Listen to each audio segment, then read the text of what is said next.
Hello, and welcome to Amsterdam, live through KLM with locals. I'm Simon from Withlocals, a freelance tour guide. Before we get everyone on board, as some people are going to take some time to log in all over the world, let's take some time to explain that we're going to do a small tour and maybe put in the comments where you're calling from or where you're coming in from today, whether it's in Europe or whether Asia or wherever. And as you know, the topic we're talking about today is about diversity and inclusion, and in general, the LGBTQIA plus world. Amsterdam has a long history with diversity and acceptance, and I call it my home as such. We'll start the tour shortly, as I say, just to allow everyone to get online, because we don't want anyone to miss the tour. And hopefully, I can remember everything for you today. And this is the Netherlands after all. Let us hope it doesn't rain, although I've done my check and we should be okay for the next 20, 25 minutes.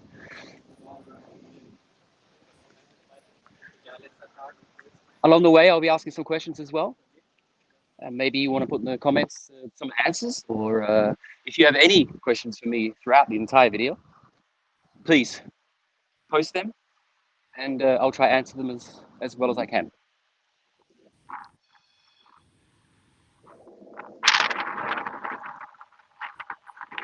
So,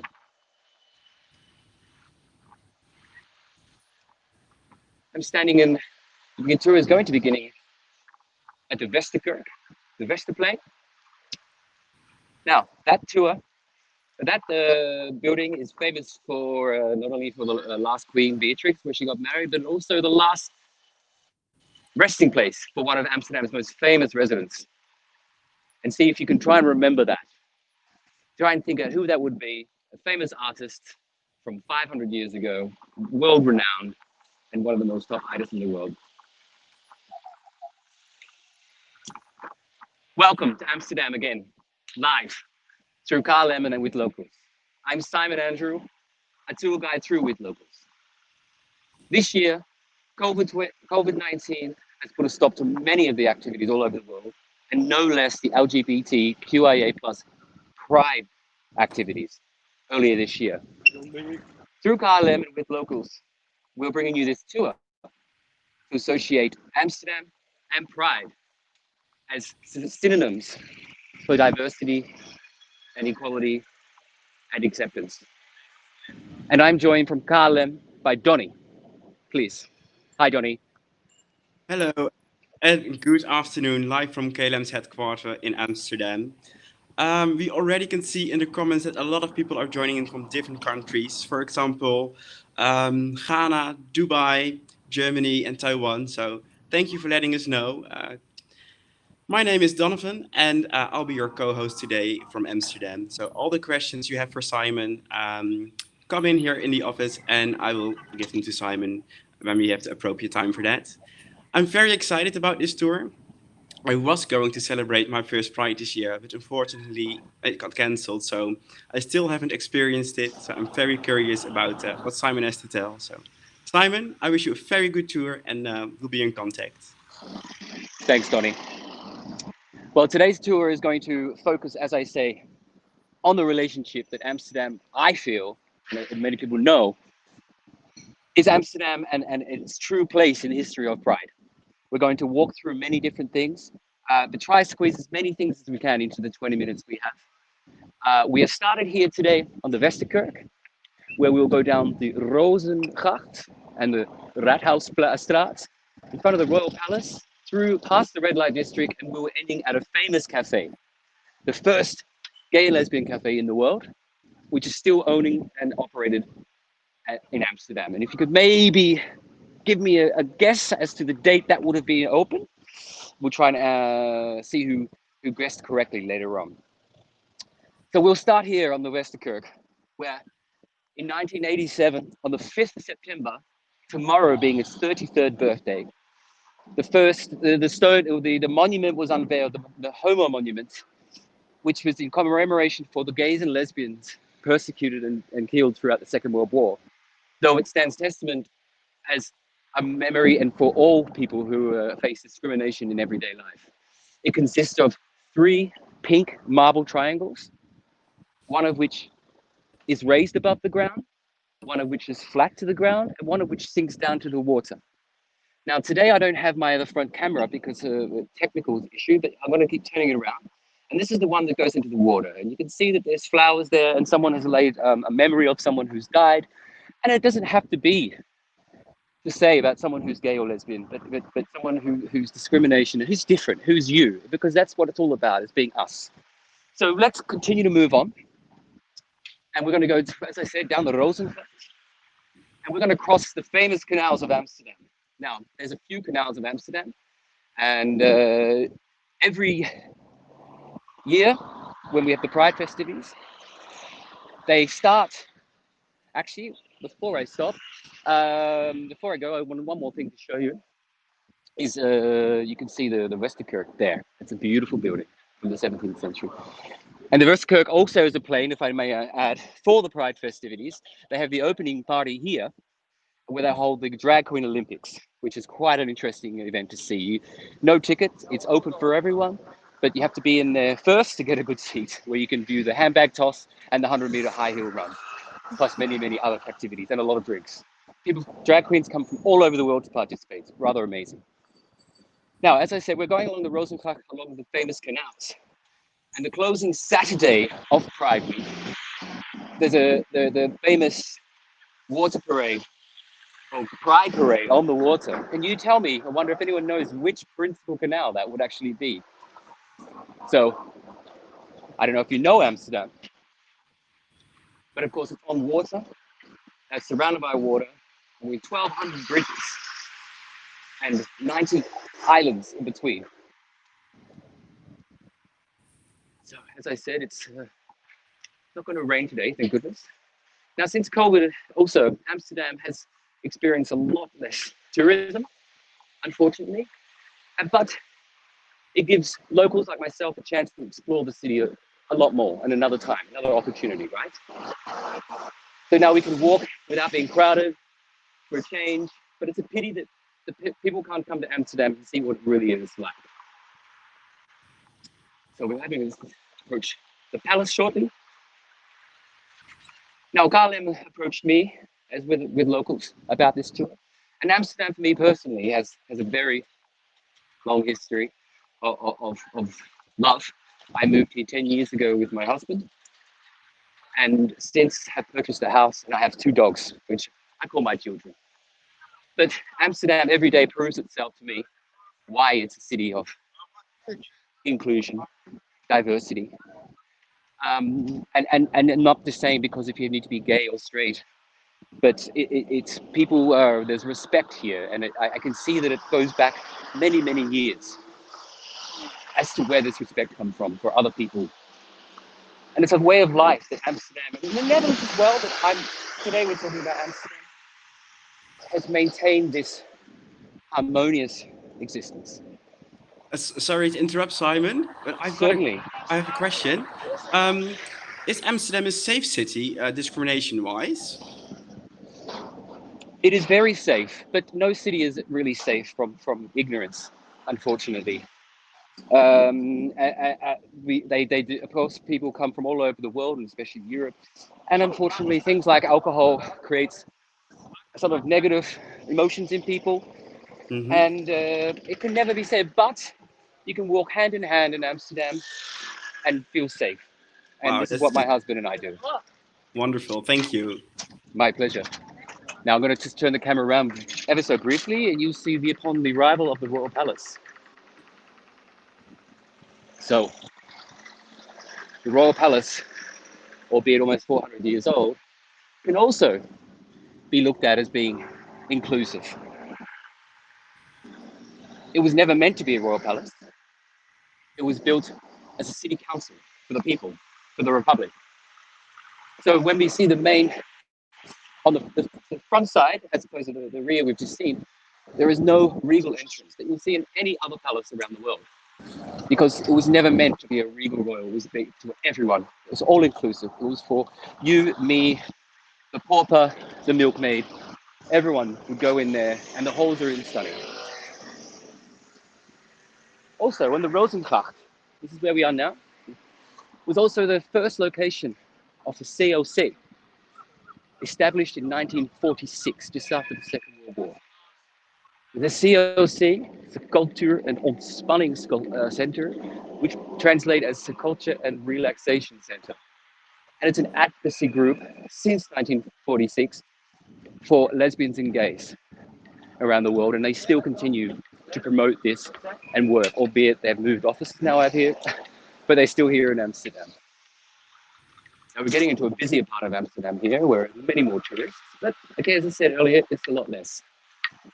So, diversity and inclusion in the Royal Palace is a prime example you'll see in a second.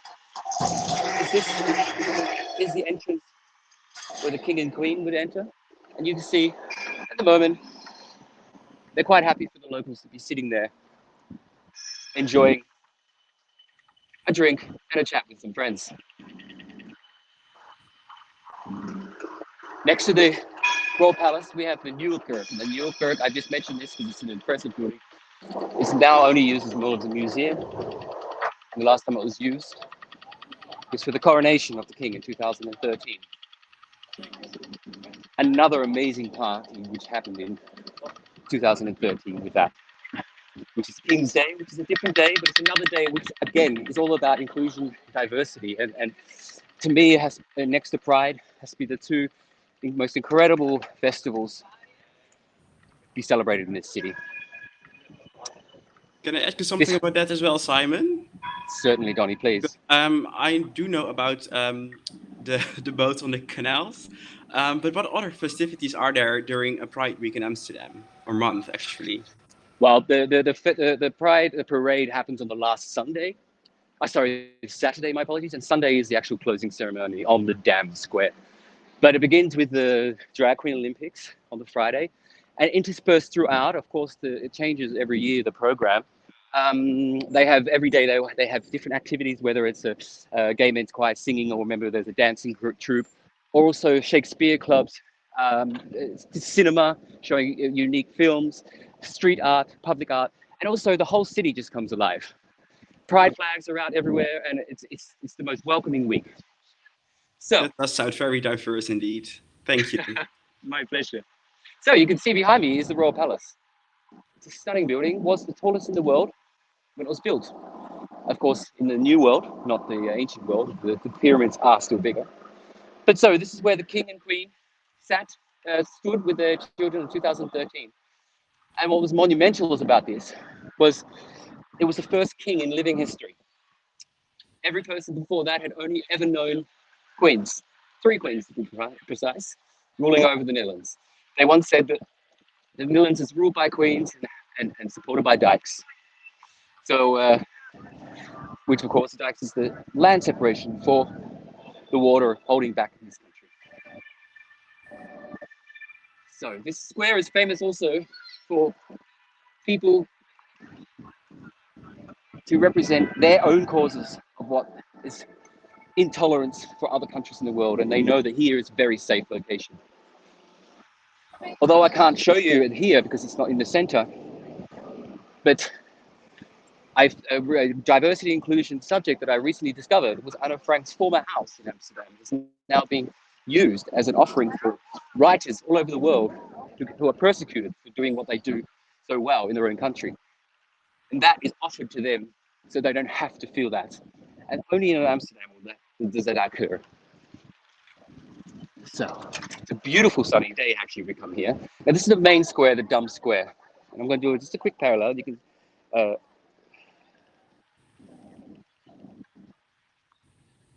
so now, does anyone have come up with the name of the canal in which the canal parade on Saturday is held, Donny, by chance?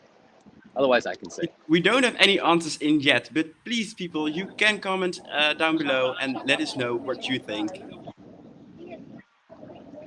Okay. Now we're heading towards behind the stock exchange area, which is not what we're focusing on today, of course. And we're going past the red light district, which we can't also go in and definitely can't film. But Back when the Netherlands had their first king, Louis Napoleon, in 1811, well, around that same time in 1811 is when Amsterdam decriminalized homosexuality, which is a phenomenal figure, date with such a, sorry, I gotta watch that, there's scooters and bikes in this city. So 1811 was decriminalized. I mean, nowhere else in the world was it even looked upon as an option back in 1811. And then in 2001, not a space odyssey, but gay marriage was also legalized here in the Netherlands, followed by Belgium and Spain. I myself am married since 2004, and coming from a country which now does accept it, it was amazing to be in a country like this where I wasn't looked at as being different, that all the rules for everyone was also for me, and I could do and be who I am. So we're just going to go down these canals. So tell us who out there has been to Amsterdam, but during the Pride, and if you have any great memories of it, please let us know in the comments. And if you're, And oh, please, Tony, speaking please. about the comments, sorry to break in again. We do have an answer about the canals, which is the canal which is used for the can operate, and it is the Prinsengracht. Is that correct? 5 points. Yes, 12 points. Yes. 12 points, exactly. So, and it's and a quick story. One Pride I missed because I had to work, but then I next day I went with the volunteer with an organization called Plastic Whale, and so what we did is we hopped in a boat, and we collected all the plastic left over from Pride the following day. And let me tell you, there was a lot of rubbish in the water and plastic, but that was just as an enjoyable day the day after than it was on the actual day. And I recommend anyone to do such a thing. And it's just feel good. Plus, you get a new perspective of how much rubbish is consumed in some of these festivals, albeit enjoyable festivals. But it was phenomenal to see. Now, just got across. As you may know, there's a lot of coffee shops in red light district in Amsterdam, and they tend to keep them all in the same area. We're not focusing on that dish today, but we're going to go, as I said, through to our end point, which is called Café Het Mansje. Now, I asked earlier on if anyone knows which day that was opened, and we've taken mind that it's the world's first and oldest and longest running, still existing, gay and lesbian bar called Café Het Mansje. And other comments, any comments there for Donny? Am I going too fast maybe, or if anyone's not keeping up, please let me know. We will do, yes. Some few comments are coming in, and I will let you know shortly. Thank you. But neighborhood dogs. So it's lovely. I mean, you see here in Amsterdam, most of these canal houses, they have these little verandas for their stairs, which is quite sweet. And it's basically most people's backyards here in the Netherlands. A lot of people don't have them. They're looking onto the water, which is their garden. But they have these little verandas or little stoops in front of their houses. Quite beautiful. Simon, we have a comment coming in. Yes. Yeah, well, you are married, and according to your husband, Ryan, on Instagram, you were married in 2005, so not 2000. Oh! Well, he should be grateful that I moved it a year ahead. I'm glad my husband's keeping an eye on what I'm doing online. Okay. Thank you, Ray. Now, earlier I talked about the new Kirk, and then I'll just show you to the old Kirk church. My apologies, I keep saying Kirk church. And don't be mistaken with the new and the old. The new one is already still 400 years old, and this one is 500 years old. It's testament. It's still here, surrounded by the original higgity buildings. What is Amsterdam? So just going to turn it around so you can have a better look. When I see people walking around in Amsterdam, I see not everyone is wearing a face mask. Is it not Yes, mandatory to wear one? it was mandatory up until the 31st of August. And Okay. as of the 1st of September, the mayor declared that it's no longer needed. They had done trials and tests, and that they saw no change in the numbers, so it was decided to drop them in these busy, and it was only in these very busy areas originally, like markets, these tourist streets, things like that. All right. Well, I hope that's a step in a good direction into the future of Exactly. no corona. No, exactly. Now where we're going up to first, we're going to ring around, and this is the oldest part of Amsterdam we're heading to now, and and it's basically, again, it's about inclusion. And so back years ago, when the Catholic religion was outlawed and Protestantism was key, there's a museum here where they basically have a secret church built into the rafters. And the Amsterdam government did not mind as long as they didn't see it. And they carried on for years having their secret masses behind these closed doors, which is quite phenomenal. Now we're going up to the Zeedijk. We're coming to the end of our tour very shortly. Now the Zeedijk is basically a sea dike originally. Now it's a street. There was many gay bars on that street originally, though they have cut down a lot. No reason other than they've moved to other locations. But the Cafe Hitmanche, where I was mentioning, is on this street. Now, has anyone come in with a date in which that was opened yet, Donny, by chance? Yes, we have no comment on that. Okay. Unfortunately. Well, I can say that it was opened in 1927 by Bet van Beeren. And 1927, I mean, that's a phenomenal figure. Of course, during the Second World War, it closed. But then it reopened again. And it has been open the entire time up until COVID. And of course, at the moment, it's too early to be open, although other bars in the city are open. Very busy on the street today. So, Cafe Edmonton, 1927. I mean, in 7 years' time, it's 100 years old. I mean, as a gay bar in the world, which is quite phenomenal. Now, I'm going to turn my camera to show you. And the flag, unfortunately, is a bit gathered up. So as I said, it's too early for it to be open, unfortunately, but it still exists. It's a beautiful little bar, very cute, very kitsch, but everything in there is an original. Now, before we sign off, I thank you again for joining us. And I'm going to hop into one little bar of my favorite. It's called the Queen's Head, just up the road from this bar. And it's a gay bar that's been operating for many, many years. But what's most enjoyable for me is every Tuesday, they have their drag queen bingo, which has been replicated all over the world now. But it's amazing. It's free for anyone to join. You just pay for your cards, but it's a laugh and a half. It is so much fun. Every week it's a different drag queen. Come dressed as you like. Don't try too hard, or otherwise you outshone the other drag queens.